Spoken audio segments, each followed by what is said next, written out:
Greetings Co-Processors, Ian here with Verbal Processing, and I am back with an update on Lords of Uberdark. Alpha 38. Alpha 38 has been out for about a day now. I was just a little bit behind the curve here, but I am here to make up for lost time, and there is very good much to report to you all. All right, so we have some new terrain rendering features in particular, and actually I think the first thing you might have noticed is that we have music now. This is actually there is a daytime track and a nighttime track as far as I know. I can't be 100% certain if perhaps certain. I can't be 100% certain if there aren't other tracks, but these are the two that I know of.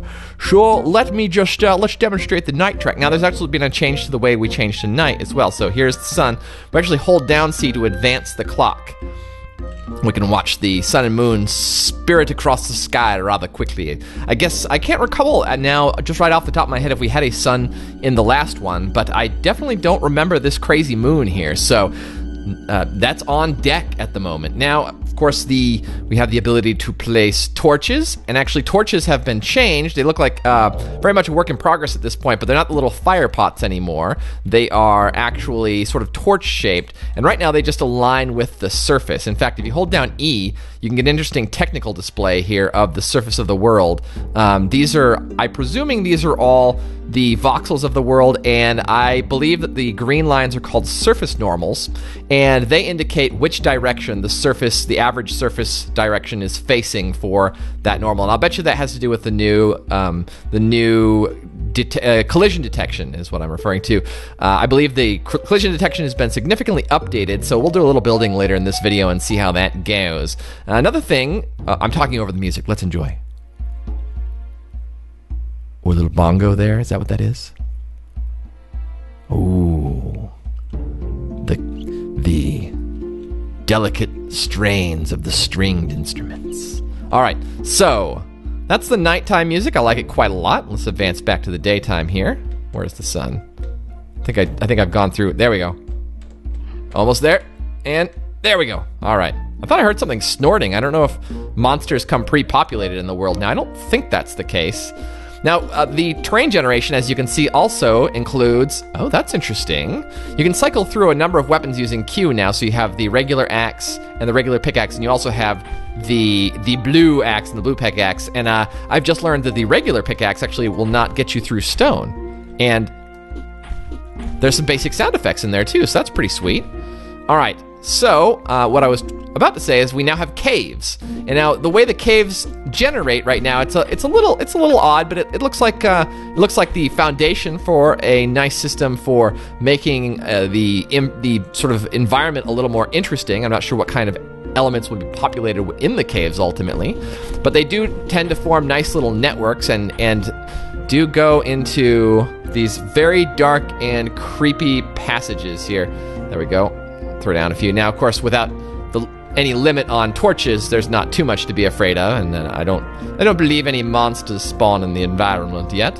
So, but as you can see, this is a fairly dramatic piece of geometry here, and the fact that I can walk around on the top of it suggests that indeed the collision detection code has been improved considerably, because before I would just fall right through. All right, let's see what else is there to report on ye oldie Lords of Uberdark. You guys probably didn't see the new logo screen. It's sort of a swirling descent into darkness, and it has kind of a groovy 60s feel, in my opinion. I'd be interested to know what you guys think about the new logo. I guess I gotta say I'm a little bit on the fence about it, because on one hand, I like that it's more engaged. It's more of an illustration and a design. On the other hand, I think it is a little hard to read. I don't think that it's as quick and easy a read. So as far as like the branding aspect is concerned, you know, I wonder if it's going to be as effective as the old logo was. But it certainly is more interesting and memorable, and maybe that's entirely what was being attempted there. So good on them. And I do believe there are some other things to report. So let's see. We talked about that. You actually just hold down E to look at the surface normals here. A little debugging tool there, and Q to cycle through the tools. Oh yeah, we can press G to populate spikes on, I believe, any solid surface. Actually didn't try on the water. I think I just put a torch underwater there. All right, so that just puts it under the surface of the water. And what about trees? As I suspected, does not affect trees. Oh, the inter object clipping has been turned off for now. They're still working on that, and they're going to come back with it soon. Actually, I asked Aaron about the addition of features in 39, and in particular, he mentioned the addition of an inventory system and getting the crafting surfaces working. And you might be asking yourself, crafting surfaces? I don't know nothing about no crafting surfaces. Why don't you show me those crafting surfaces? I want to see them crafting surfaces. So the crafting surfaces we have as of now. Oh, that's another feature that I was planning on saving for a few minutes, but I pressed the wrong button. So yes, we can throw. There's no limit as to the number of bombs we can throw right now, so we can just sort of go insane with those. blew out the entire soundtrack in the process. So these are fun to play around with. Bombs are hella fun to play around with because it's interesting to see how they will land and how they will shape the landscape as they bounce each other around in the process. I don't believe they actually hurt the zombies at this point, but I'm sure that's only a matter of time. Now then, getting back to business, we have the table saw, and actually if you hit it with any tool, it will do an animation. So I'm sure that has something to do with needing to be present to operate, perhaps to operate them, or perhaps it's just to test the animation, hard to say. And we also have, that was N to place the table saw, by the way, and M to place a forge. So, and I believe Aaron mentioned something about an anvil as well later, and so that is something that we are going to have to keep an eye out for. It looks like the torches don't illuminate these as much as they do the surrounding. I wonder if that's a shader thing. It might just be my perception as well, since it's a little difficult to get a torch up higher, at least without doing some building, and let's do some building. So, we have the normal stone material, and we have, that comes in cube and columnar format. And actually, I didn't notice this when I was testing it, but I can displace these objects, interestingly enough. And we also have this sort of skull-covered material here. It's like, I don't know, some sort of necromantic, ash column or something like that. And I have to go to daytime here so that you can see what's up with that. But yeah, take a look at that. It's got little, I don't know, creepy-ass cartoon baby skulls embedded in there. Just sort of making me a little ill, but in a good way.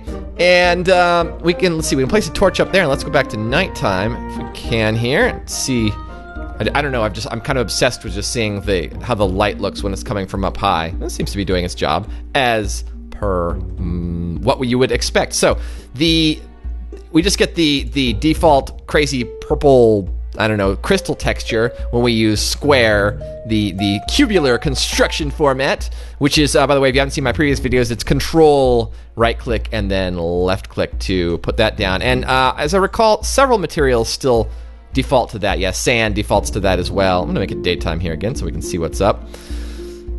Anytime now, come on, catch up, keep up with me. Oh, interestingly, the dirt now has its own square texture. It's sort of like a clay, I don't know, it sort of looks like a clay cobble kind of a situation, or some kind of striated pattern there. But so that's nice. We're starting to see quite a variety of materials in the game.